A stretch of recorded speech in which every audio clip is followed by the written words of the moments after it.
Ani usab kita sa atong tulumanon, oras sa atong leksyon. Nga magasaysay sa sinimana, nga mapagtuon sa atong nahanay nga mga leksyon. O pinaagi ning S Media Ministry, kini magapakailap sa tibok naong sayuta.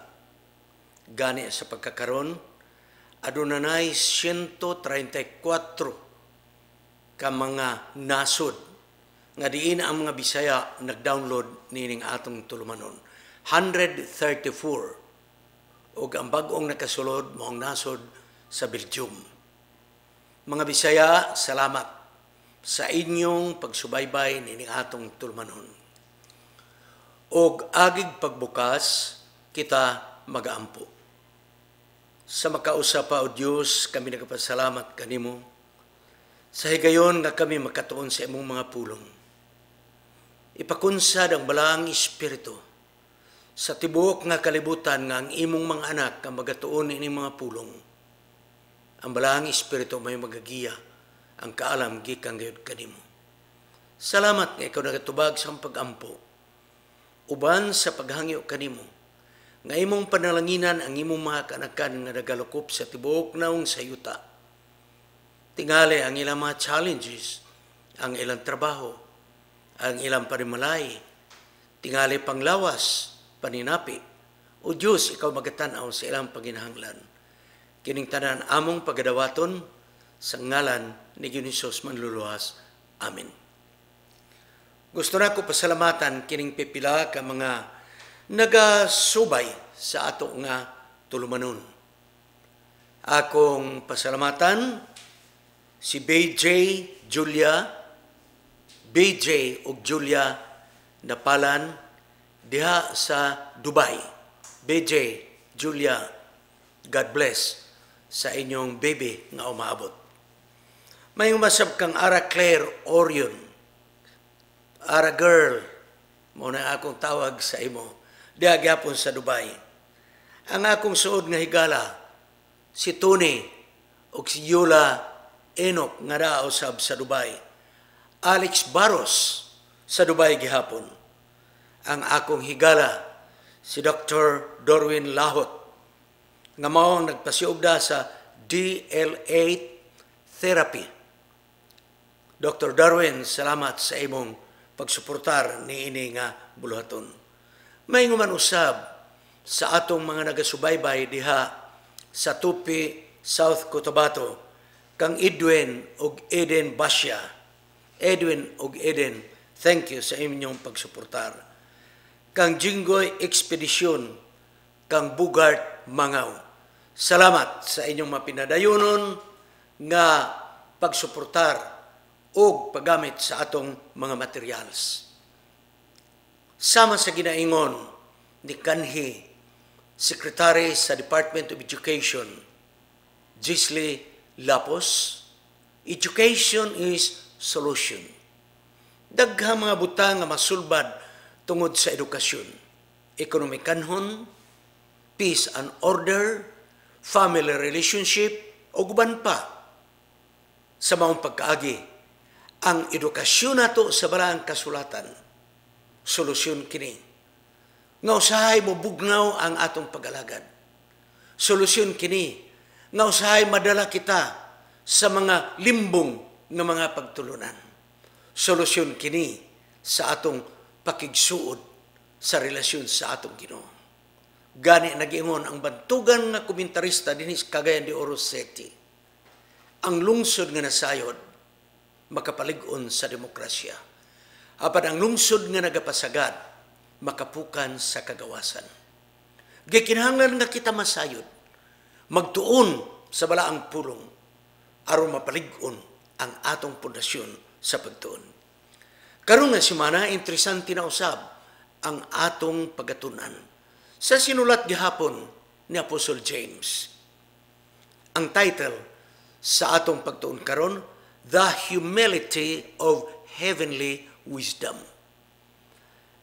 Ang langit nun nga kaalam, nga kung atong mabatnan, bisag unsa kadako nga kaalam, gikan sa Dios, magapadayong kita sa pagka mapainubsanon. Sa James chapter 4, verse 10, nagayon, humble yourselves in the presence of the Lord, and He will exalt you. Humble yourselves before the Lord, and He will exalt you. Ang balang kasulatan puno sa ginatawag og paradox. Usahay din nato ma-reconcile. Kung kinsa ang nagpaubos, mo'y ituboy sa atong Ginoo. Kung kinsa nagpaubos, mo'ng patason sa atong Ginoo. Sa mga kumpanya, secular, religious, o guban pa, adunay ginatawag nga middle manager mentality. Middle manager mentality. Ngamot ipasabot ang trabahante, naghunahuna sa mga butang nga wala padiha kanila. Sa mapananglit, respeto sa working place. Taas nga sweldo. Nag-una nga katungdanan kaysa uban. Kita mo na? Gusto niya nga siya mo'y mag-una kaysa uban. Gusto niya nga siya mo'y pinakataas og sweldo. Middle manager mentality. Kining dili maayo nga taras o kinaiya, magatubo kini sa sulod sa tao. Samtang gusto siya mag-una sa katungdanan. Kung kinsa katong mga tao nga taas o katungdanan, maghimo siya og mga kalihukan og sinultian nga mag-ulog-ulog. Flattery. Flattery. O kung kinsa tong mga tao nga iyang gikakita nga murag iyang mga katupong-tupong, ang dili maayo nga sinultian mo iyang gamiton. Sa iyang mga kaubanan, dili maayo ang iyang sinultian, may tungod kanila. Ug sa mga tag-as nga mga pangatungdanan, mga pag-ulog-ulog, flattery, mo'y gamiton. Aron ang katuyuan nga siya musaka sa pangatungdanan. Kining tanan gisagulan sa espiritu sa pagkadalo nga siya makigkompetensya. Kung adunay gani tao nga ma-promote gikan sa iyang level, moingondan siya walay mga patay nga lawas sa tao. Ang iyang buti pasabot nga dili mahimo nga maong pagka-promote walay tao nga buhi nga wala matamaki o wala matumban. Buti pasabot nga kung na-promote siya, na iyang natumban, na iyang naagian, na iyang nalabyan, o kana walay lain siya. Gusto na ito una-una unta. Nga kini nga espiritu sa pag-indigay, gitawag sa English og rivalry. Gusto unta na ito una-una. Nga naara unta ni sa kalibutan. Nga naaraon tani sa secular nga mga trabaho.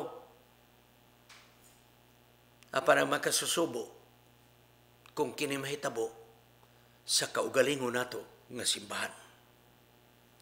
Apan dili ikaglimod kabisan ang balaang kasulaton ng Biblia nagasulti kanato nga ang kalibutanong kaalam nagalihok taliwala sa mga tumutuo.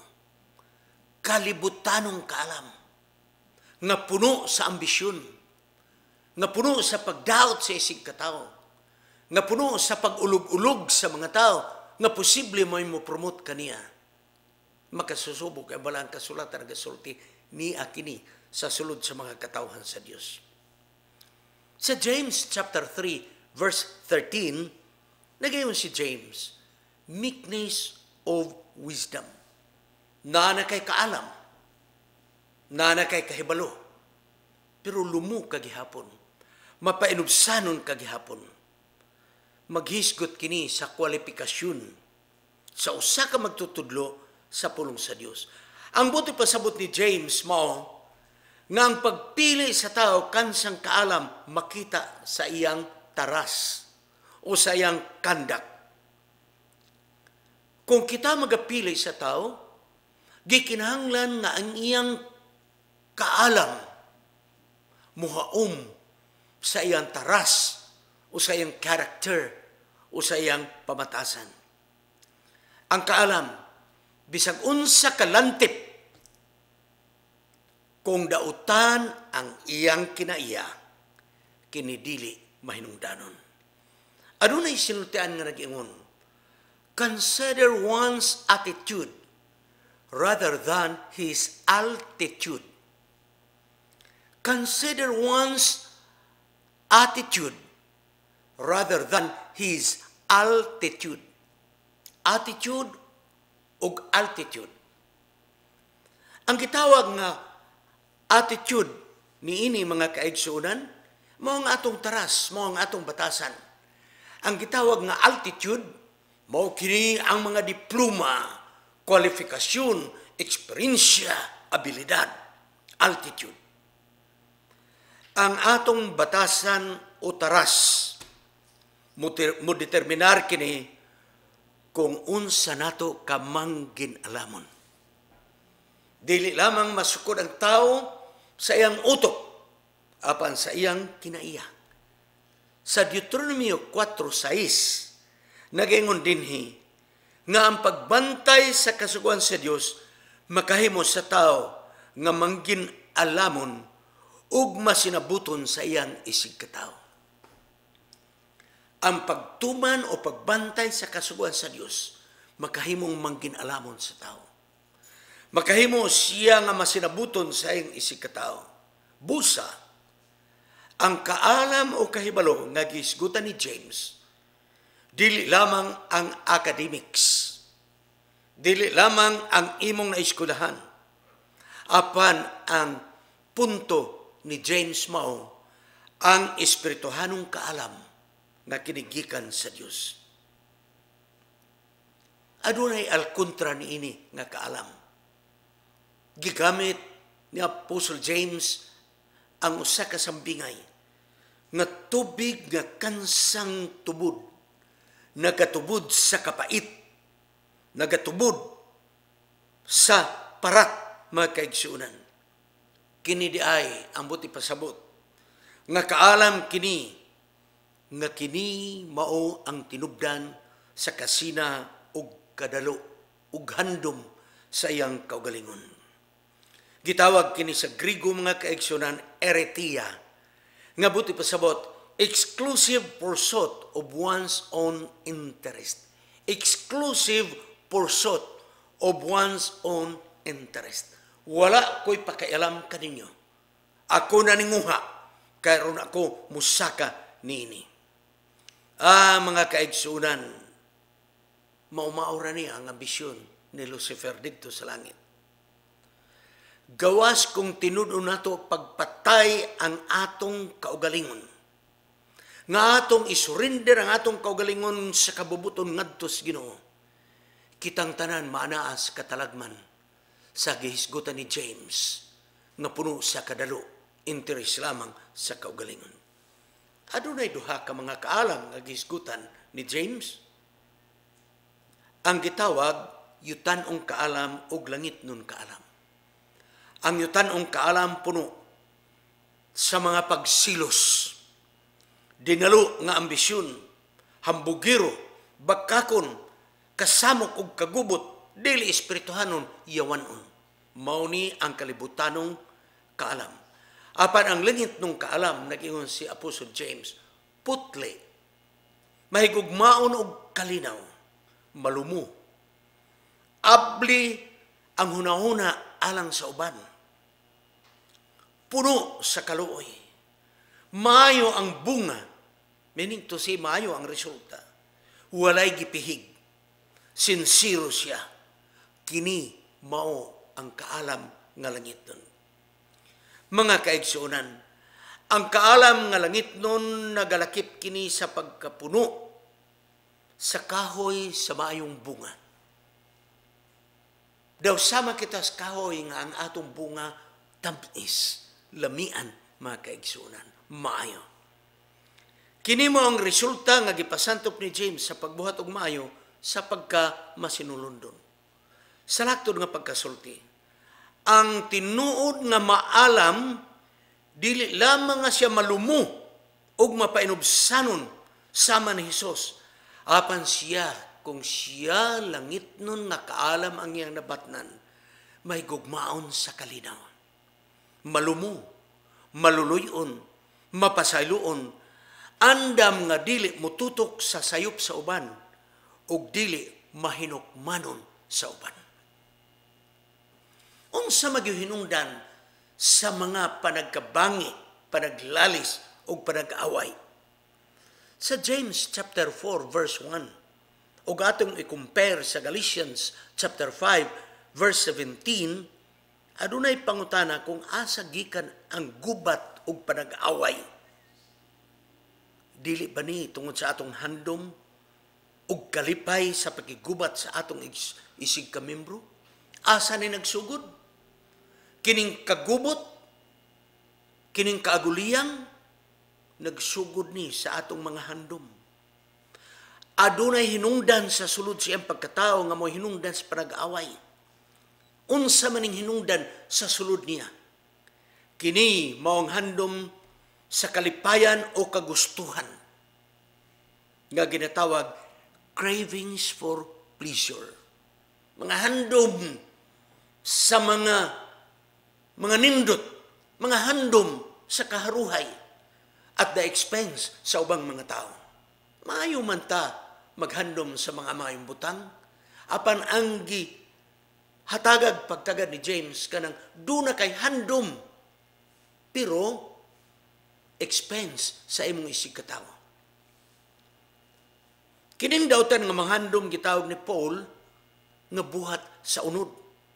Kanunay nakigubat sa atong taas o espirituhanong pagpadasig, kining gitawag buhat sa unod. Mga kagalan, mga kaigsunan, ang Kristohanong kinabuhi, puno kini sa gubat, matag karon ug unya. O kung dili natong magiyahan, gikan sa kaalam sa kaitasan, sumala sa James chapter 3, verse 17, mukatag kini, gikan sa atong hunahuna, mukatag kini, ug makahimo og espirituhanong kasamo sa mga tumutuo. Ato ning bantayan, mga kaigsunan. Handom sa kaugalingon, dautan nga mga plano sa pagdaot sa isig katawo aron siya musaka, gikan sa una-una, mukaylap kini paingon ngadto sa mga tumutuo. Sa James chapter 4 verses 2 and 3 is a very striking statement of James na gayon dinhi. Nangandoy ka apan wala nimo mabatni, mao nga ikaw naka-murder, nakapatay ka. Nasina ka apan wala nimo makabot, busa ikaw nakiglalis og nakig-away. Wala imuha tungod kay wala ka mangayo sa maayo nga pamaagi. Imong makita nga kining tanan nga problema dili lamang sa dayag nga makita. Apan ang gamot niini nagasugod sa kinasuluran sa maong tao. Wala man tingali sa panahon ni James ang yang iglesia sa literal nga nagpinatinay, nagmurder. Apan mga kaigsunan, naghisgot lamang si James sa mga away sa sulod sa iglesia, pakiglalis, ug kini naghatod sa pagdinumtanay. Ang setting nino ug ang background sa gisulat ni James mao nga sa pundok sa mga Kristohanon nga diin sa iyang nga panahon na ilalom ang Israel sa gahom sa ginharian sa Roma. May membro o mga membro sa iglesia nga nakig-ambit o nakigkumbuya sa mga Romanhon, gireport og unsa ang mga binuhatan sa mga Kristohanon, ug unya ang mga Romanhon nga mga opisyales migukod niining mga tawhana, mga kaigsunan, na biktima ang mga membro sa iglesia sa panahon ni James tungod kay adunay nagtraidor. Si Ellen White sa Desire of Ages nagaingon, pages 330 and 331, ang gugma sa kaugalingon maong naghatag sa kagubot. Ang gugma sa kaugalingon maong naghatag sa kagubot. Kung kita natawag gikan sa itaas, sama sa una ni Hesus, maana kanato ang una nga naghatod kaniya sa pagpaubos sa iyang kaugalingon aron lamang kita maluwas. Unya, dili na kita mangita sa taas nga dapit o katungdanan. Maghandom na kita sa paglingkod sa tiilan ni Hesus o kita makakaton kaniya. Kung ang Espiritu ni Hesus sa pagkamapainubsanon mo'y mania ka nato, mawala na ang atong handom sa taas nga pangatungdanan bisan pa sa sulod sa iglesia. Balota mga kaigsunan, kung kita makiglalis o makig-away tungod og alang sa posisyon, nag-ingon sa Apostle James, kita mga mananapaw. We are adulterer. Nganong giingon man ini? Tungod kay, di nato malimtan, si Kristo mo ang atong pamanhunon, ug kita mooy pangasawunon. Sa diha nga ang atong ambisyon, atong gipagula, pinaagis pakig-away, pakiglalis, pagdaot sa isig katao. Mga kaigsuunan, nahimo na kita nga kampante na sa yawa. Tungod kay kita, nahimo nang kaalalay sa yawa, nan kita nakasala sa gitawag espirituhanong pagpanapawon.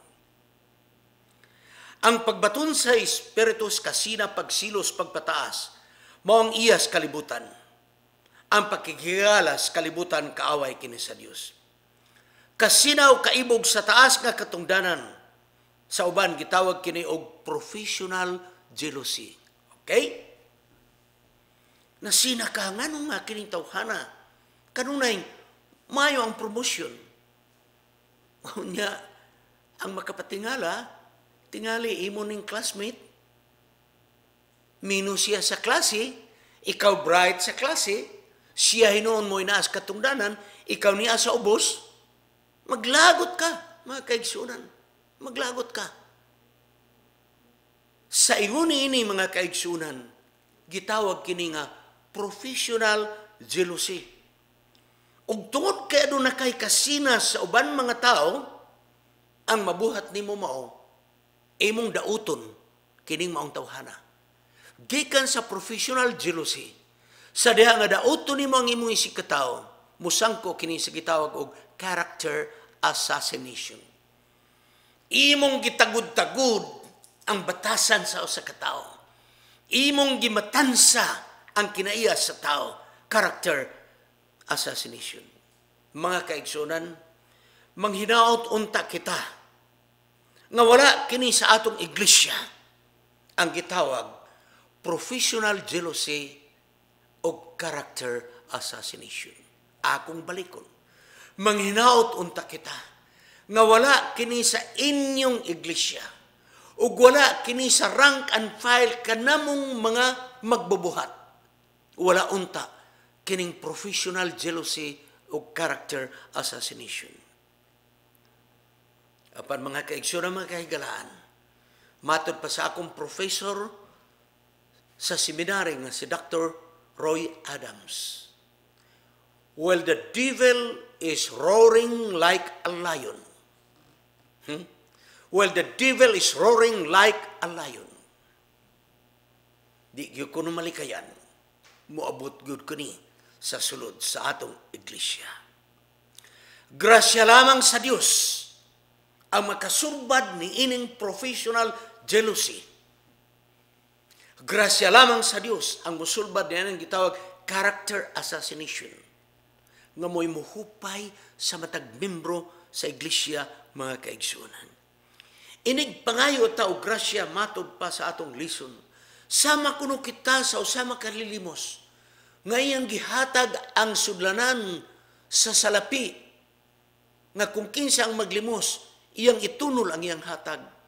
Ngang dagway sa makalilimos, makaluluoy.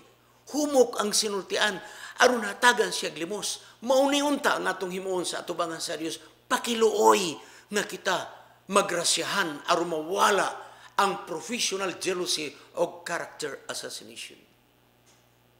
Dini karon sa atong studio, nga niya ako nagpuyo sa Cagayan de Oro City, niya ang balay namo sa Silver Heights, mga kaigsunan.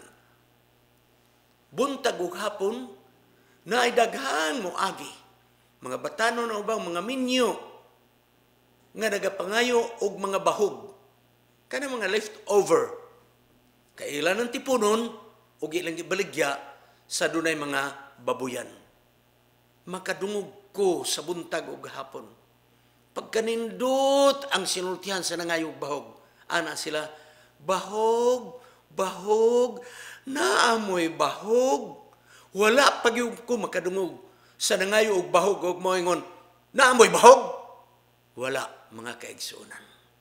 Sa ingon ni ana, mangayo kita og grasya sa Dios nga daw sama nga kita nagpakilimos. Hangtod dili nato na pangayon sa atong Ginoo magapadayon ang character assassination o professional jealousy bisan pa sa atong iglesia. Sa sinulat ni Ellen White sa Desire of Ages, page 317, nag-ingon, ang atong dako nga panginahanglan mao lamang ang pagpangayo sa kaluoy sa Dios. Adunay mga sugyot ni James.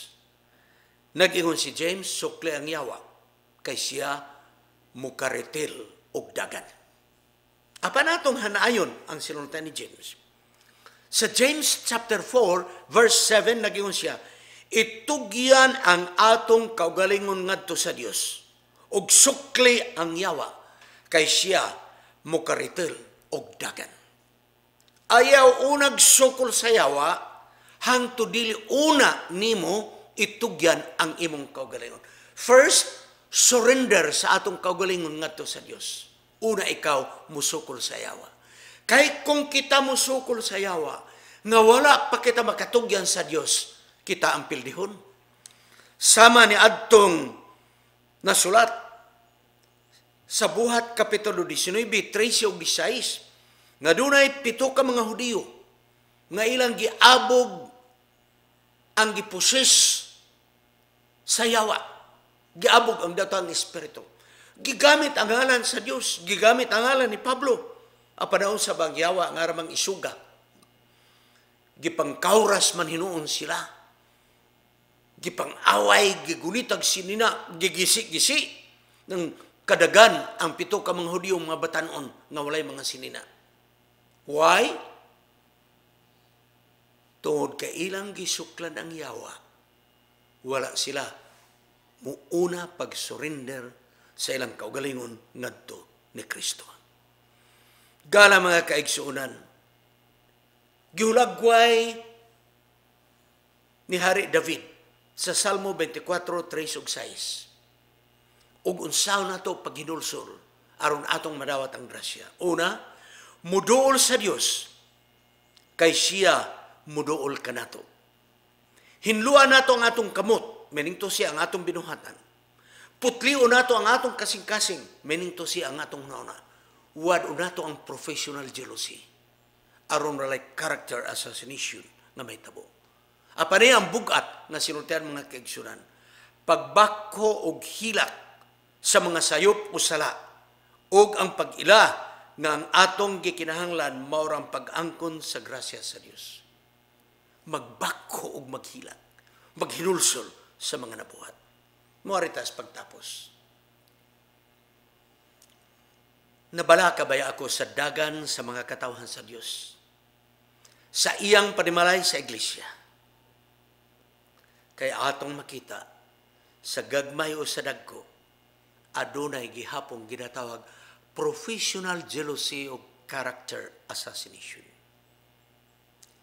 Naakini sa level sa lokal nga iglesia, tingali sa distrito, tingali sa mission o conference, tingali sa union, tingali sa division, tingali sa general conference.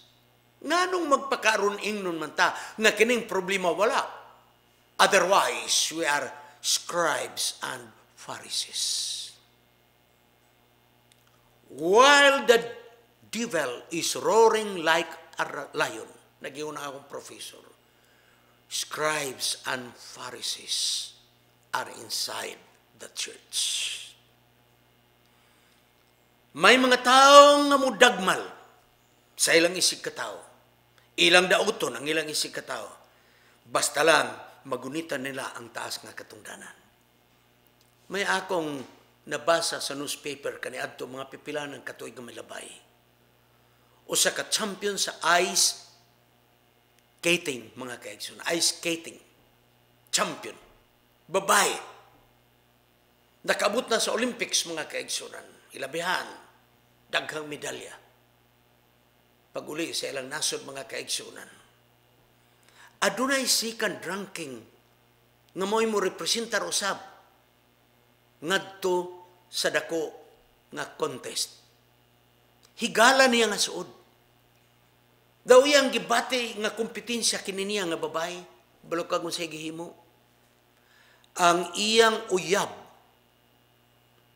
lalaki nga uyab, kay babae maning champion sa ice skating. Ang iyang uyab, iyang gisugo, nga mangitag tao, nga kiniyang ka-rival, kaubanan niya sa team, mga kaigsoon, kaubanan niya sa team, ipaatake, pabunalan ang tiil, kay kung mabali na ang tiil, minus na ang iyang pagka maayo sa ice skating. Nahitabo yun, mga kaigsunan. Naglakaw in taon ang maong babae ngayang ka-rival sa iyang team. Ang sinuhulan nga tao, gibunalan ang tiil.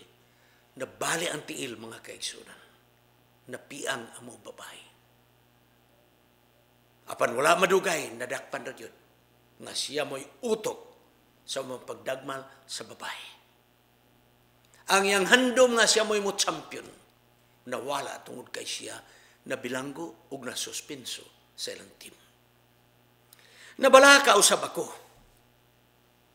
tungod sa dagan sa atong iglesia,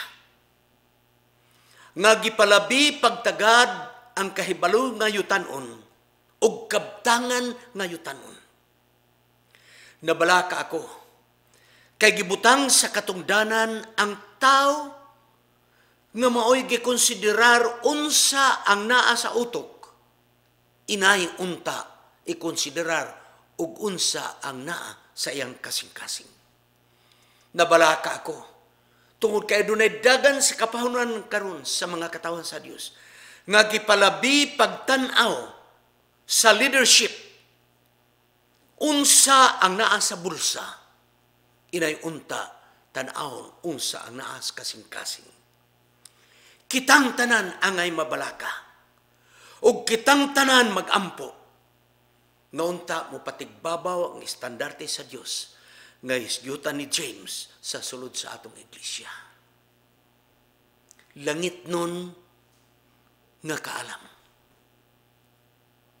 Tanahon unsa ang kasing-kasing. Dili lamang kitanahon unsa ang naa sa utok. Sa makadaghan usay atong makita nga kini nahitabo. Ginatanaw sa iglesia unsay naa sa bulsa sa tao. Wala gikonsiderar ang bulsa ug ang sulod sa kasing-kasing ug ang sulod sa iyang ulo. Dili lamang tanaw nato unsa kalantip ang iyang utok. Apan tanaw nato ang iyang taras ug batasan. Kung kini nagapadayag ba sa batasan sa Dios. Dili nato tanaw ang tao sa iyang bulsa. Kay dunay mga tao nga very spiritual. Apan tungod kay kabus ang bulsa, wala mapili sa sulod sa iglesia. Higala, mga kaigsunan. Mudagsang ang pagdinautay sa panahon baya sa church election. In all levels, atong balikon. Mudagsang ang pagdinautay sa church elections in all levels. Ganahan ko sa nominating committee nga akong natambungan ingon nga membro sa taas nga nominating committee. Ang nag-chairman ni adto, mao si Dr. Ng Ganthio nga atong nailhan Dr. Nang. Dr. Ng Ganthio. Matod pa niya. Sawa pa mi magpiniliay. Matod pa niya. Dili ta magdaot sa usa ka nominee, kundili ato lang itandi kinsa daghan og maayo sa mga nominees. Nagdugang pa siya, ang atong hisgutan kinsa ang daghan nga plus factors ug dili kita maghisgot kung kinsa ang daghang negative factors. Matod pa niya, kung naay ginominar, ayaw isulti ang dautan bahin ni tawhana. Gikinahanglan nga atong tampuhon unsa ang ilang mga abilidad nga positibo. Unsa ang maayo kanila. Kung kinsa ang daghang labing maayo, nan kana mo'y atong pilion.